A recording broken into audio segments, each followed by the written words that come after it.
Magandang umaga po sa lahat. Tayo nagbabalik ulit dito sa ating munting channel, Samuel Soriano TV 29, para mag-discuss ulit ng another coins. At ito po ay ating hilig, mangulikta ng mga barya. Ayan po. At isa tayong kolektor. Magandang umaga po sa lahat ng ating mga subscriber. At 1K subscriber na po tayo. Ayan, thank you so much sa aking mga subscriber. Kung saan kayong dako ng mundo po, keep safe po sa lahat and God bless. Maraming salamat po sa mga silent viewers ko rito na sumusuporta dito sa ating munting channel po. Thank you so much sa inyong lahat. Ayan, mayroon na naman tayong pag-uusapang barya. Yun naman pong hindi pa po nakapag-subscribe dito sa aking YouTube channel. Anyayaan ko lang sana kayo.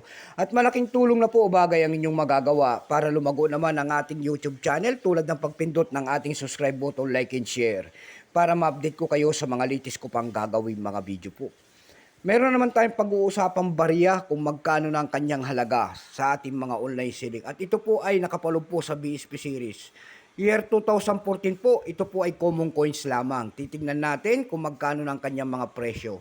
Ang semi-hard to find po rito, ang hard to find po rito ay year 2005 po. Ayan. Yung semi-hard to find dito ay year 2006. Ayan.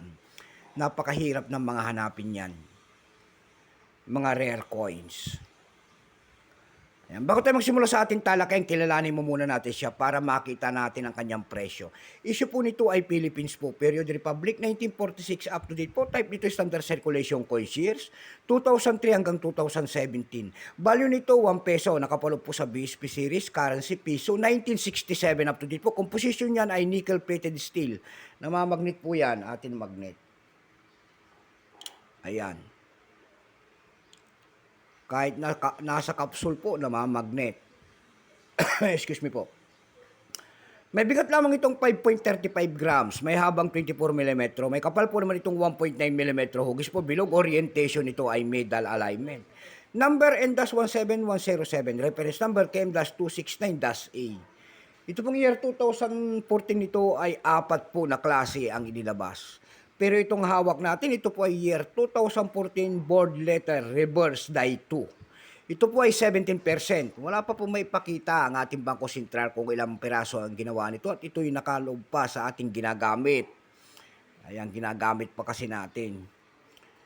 Pero may price na po ito doon sa ating numista.com. Ayan, yung kanyang verified 13, almost sa circulated 13. Ang circulated nito ay nagkakalaga po ng 81 pesos. Tayo naman po ay dumako sa kanyang mga presyo. Ayan.